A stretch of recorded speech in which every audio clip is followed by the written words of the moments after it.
Here's to the finest crew in Starfleet. When it comes to my crew, you won't get any argument from me. This is a parody. Paramount owns the song. Welcome to The Greatest Generation. It's a Star Trek podcast by a couple of guys just a little bit embarrassed about having a Star Trek podcast. I'm Adam Pranica.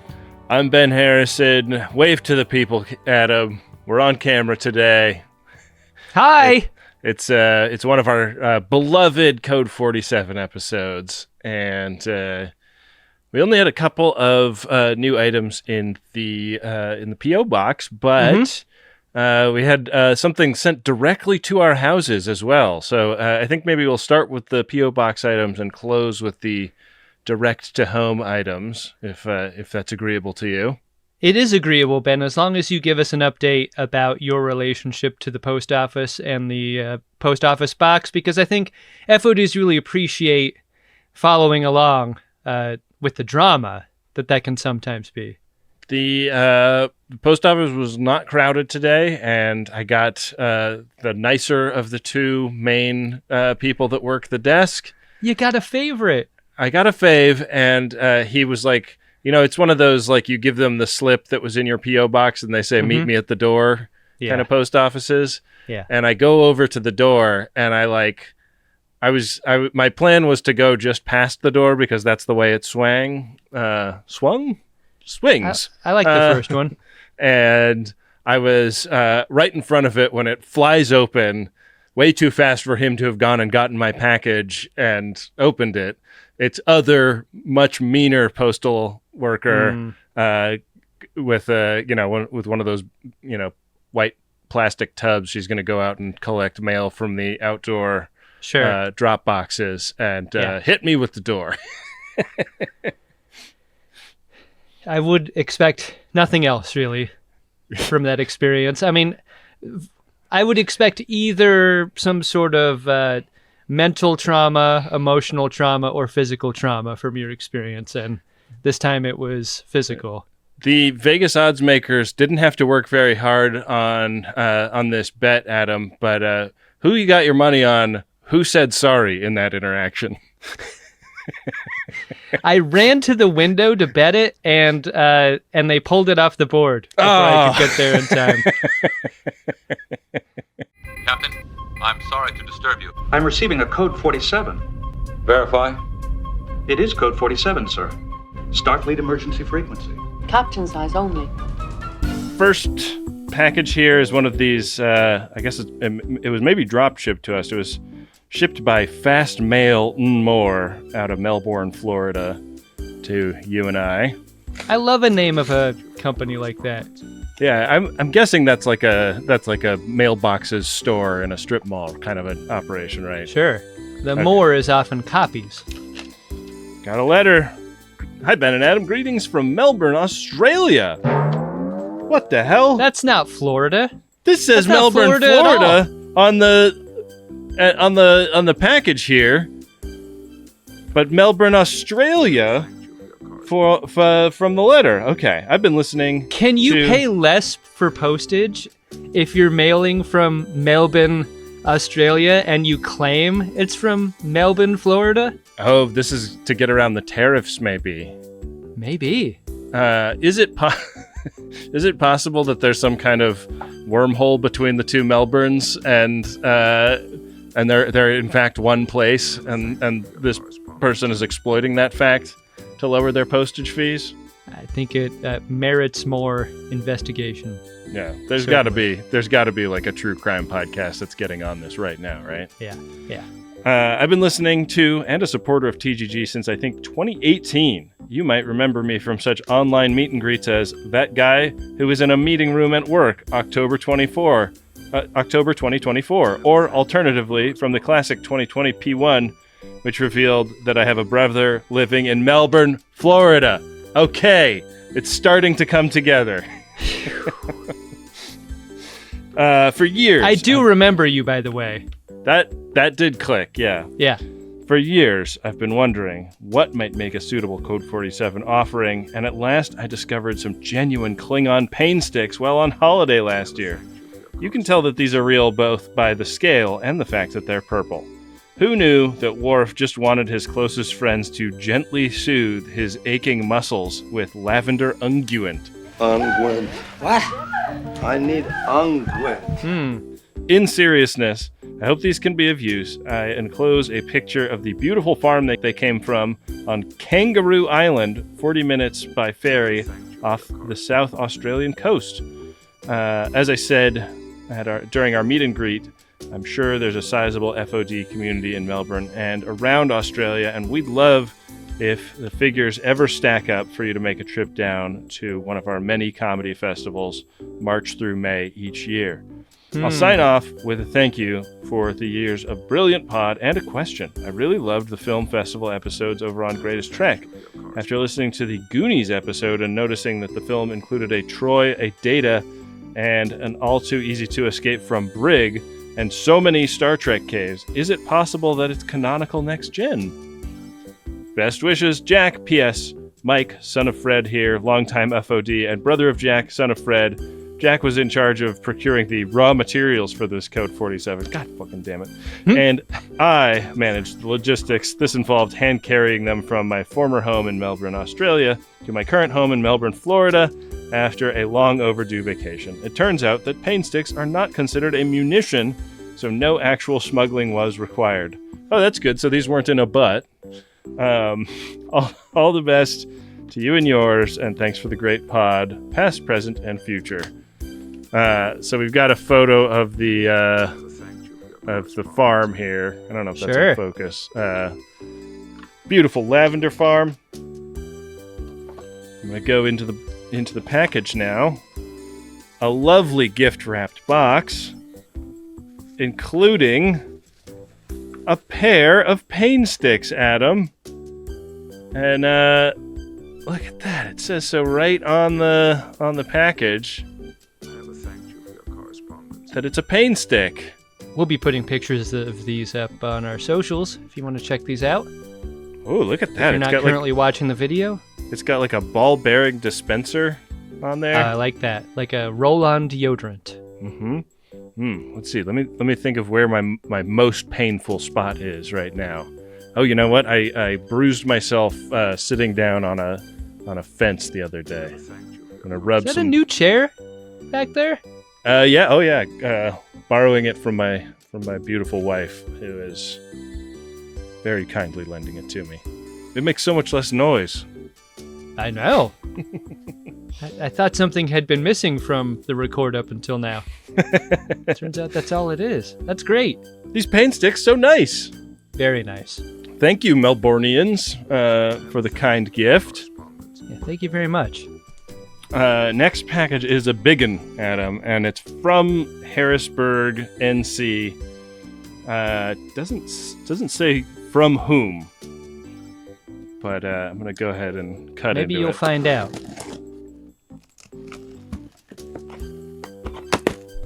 I mean, any package kind of has to say who it's from, right? What's going on there? I'm noticing there's a label. There's a label for lube filters on the side, so maybe this is just some lube filters that somebody wanted to send us. Bill, something got through. We gotta send this back to Bill Tilley. We've got a read before opening inner package letter here, and it says LOL package down in the corner. Always fun. All right, let's see what this says. Dear Ben, on a recent episode you mentioned that Daron was an avid fan of garbage trucks. Since I happen to work for largest trash company, I went to the company catalog in search of a cool hat or stickers or something else that might intrigue a kid. I found little mini trash cart, infant onesies, and some baby-sized shirts, but then I found this. And then it says, please open package. Just look at that package. Look at the size. Oh, man. Wow. We've got a waste management branded garbage truck. Yeah, I mean, maybe we should blur out the name of largest trash company. That's amazing. This is so cool. Oh man, Daron is going to lose his mind, and so is Wifey. Let me finish reading the letter. Hopefully Daron will like it. Hopefully it won't drive the others in House Harrison to madness. And if little Daron asks where it came from, just tell him it's a gift from you. Since being a father myself, I think it's probably wise to discourage kids from accepting gifts from weird randos on the internet. Just consider this as a pittance of repayment for years of laughter and distraction. Your pods are legitimately one of the best parts of both the beginning and the end of my week, and a rock I know I can always cling to, like Kevin with his real doll biz, Shimoda with his Isolin ear chips, or Malcolm Reed with creepy ineffectualness. Hey, here's a second letter here. Dear Wendy, Adam, Ben, Bill drop, and Rob. Thank you all for the extraordinary work you do. 2024 was an incredibly trying time in my life, and the world in 2025 is, well, I mean, look at it. And one of the only things that can turn my trembles to rages and keep my soul from becoming Armus, his goo angry and engorged, are the laughs and ponderings you inspire with every audio drop, every trading card, every video, every expertly crafted edit, and every freaking show you do. Live long and prosper, peace and long life. And if I may, would you mind expending all remaining ordnance and laying down an O'Brien drop? I am Chief Miles Edward O'Brien. This is fucking spectacular. Yours in admiration, thanks, and peaceful coexistence, Adam, a.k.a. at Mahale over on Butterfly Hill. Wow! Thank you, Adam. About that. Thanks, Adam. That is so kind of you. Daron is going to absolutely lose his mind over this gift, and your words are truly heartfelt and appreciated.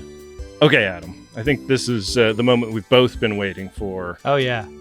The gift that was sent directly to our houses because you cannot send booze to a P.O. box, and we lowered our shields long enough for the nice folks at Lodgepole Distilling to send us each a package. And if folks remember, Lodgepole did a P1 on the show a little while back, and they were kind enough to send us some samples in the form of 3 different bottles of gin. It should be said that we probably went through 8 factors of authentication before before sending our home addresses to anyone,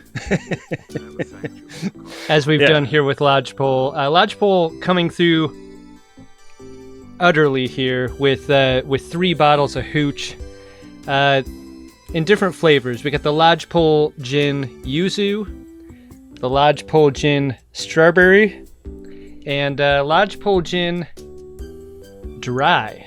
Arboretum Dry Gin. Yeah. They're all a little differently colored, too.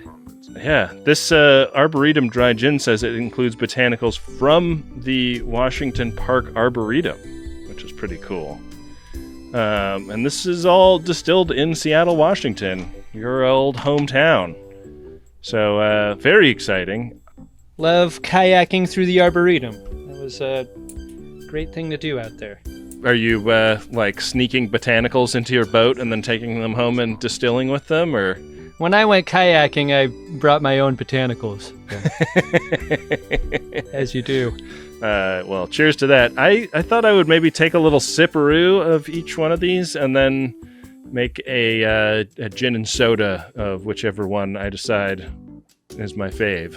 I didn't pre-open these like a dope. These are all fresh, all unopened on my end. I have a confession that I have opened all 3 of them. Here's what I'm gonna do. I brought out a little thing of tonic because I thought maybe tasting these raw would not be giving them the best chance of tasting great. And what I also did is I brought out a bottle of Control Gin, which is Plymouth, which is my current favorite gin of the moment that I have with all my gin cocktails. So here's a bottle of tonic. Okay. And a little glass, and I think... What are you starting with so I can have the same? I'm gonna try just sipping a neat light pour of the dry gin right now. Okay. I'll launch with that. It's nice. It's got I'm gonna say some pininess to it. And I don't think that's just because I saw the pine cone on the label. I think I'm actually tasting that. No, that's definitely coming through. Yeah. It's really nice. It is smooth, as my father-in-law would say. Very pleasing on the palate. I like this a lot. I like this in a gin and tonic context, especially. Not exactly sure whether I would do this with a martini or not, because I don't know. I feel like the botanicals of a martini cut a little differently than this, which would be more vegetal in my mind. You know? Yeah. Maybe a martini with like a cucumber as the garnish. Great call. Yeah. Really, really good though. Yeah. And one thing I noticed, this is a little bit higher proof than what I've got for Plymouth. Plymouth being around 40%, this being 45. Oh, look at that. Wow. So a little bit hotter. A little high test. Also 45 is the strawberry gin, which I think is going to be my next go. This I could definitely see becoming a martini. It's a beautiful color. Kind of a... I don't know if it shows up in the light that well, but it's just ever so slightly rosé. Cheers. L'chaim.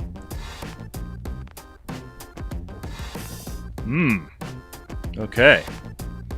That's really nice, and I'm glad I followed the arboretum with the strawberry. I think that's a good order of operations here. The sweet does really cut through the veg. It's not super sweet. It's got the I mean, not to use the term vegetal again in a second description in a row, but I feel like there is a vegetal overtone to a strawberry that this captures really nicely. It's really good. I like it. I also just really like the bottle design of these. They're very beautiful. Yeah. Classy on a home bar, you know? You know, sometimes you go to a restaurant and they'll put a water bottle on the table that's just in a nice bottle. Mm-hmm. This looks like one of those nice bottles that you don't throw away after you drink the gin. You keep it and you use it for other stuff. Put something else in it. Yeah, that's really good. I look, they're both really good. I think I prefer the strawberry of the two. Not that I dislike either. It's okay. It's okay to have a preference, Adam. I want to rank them. I'm gonna.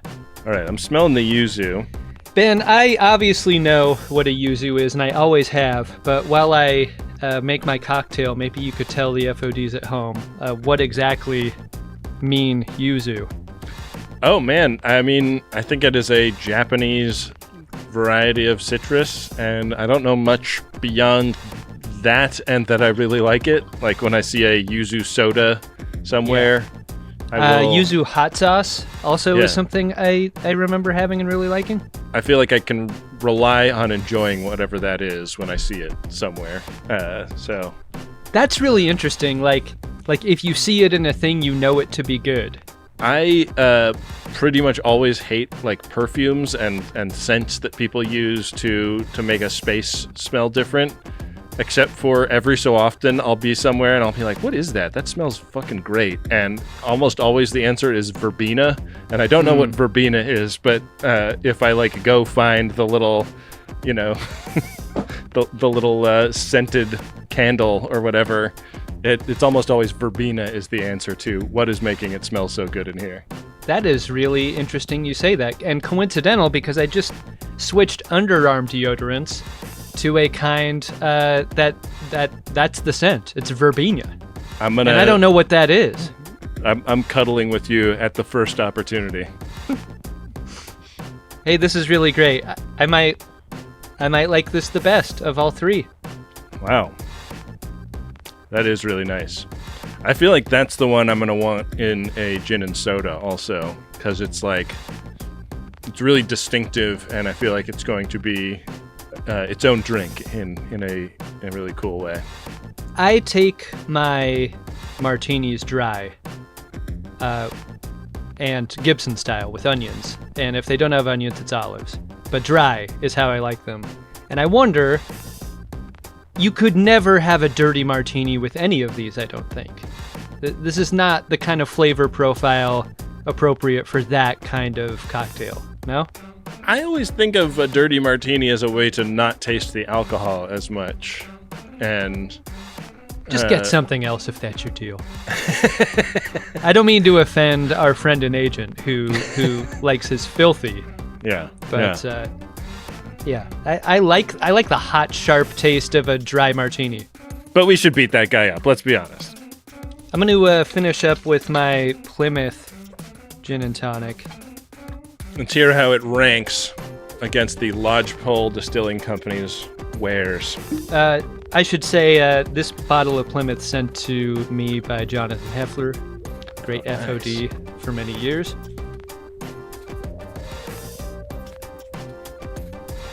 I mean, that's just perfect. It's just like unflavored. I mean, unflavored in the way that the Lodgepole is, but like the perfect distillation of a gin in my mind. Just delicious. But you know what I learned by having the Plymouth after the Lodgepole is that the Lodgepole's in quality just as good, just flavored differently, in a way that I'm really looking forward to enjoying in the years ahead, should these bottles last that long. Yeah, I think that maybe the way to think of it is like Coca-Cola is good, but I also like having the small batch artisanal cola in the slightly smaller bottle every so often when I discover it somewhere. And I'm super down with this Lodgepole gin stuff. All right, man. Well, cheers. Do you want to get into today's episode? Can't wait. I feel like we're in a celebratory mood, as all season premieres can sometimes be. Indeed. And this being the last season of Enterprise also. So the last season of this show, potentially. Yeah. Toasting each other and the show for so many reasons. Let's get into Enterprise Season 4, Episode 1. It's called Stormfront.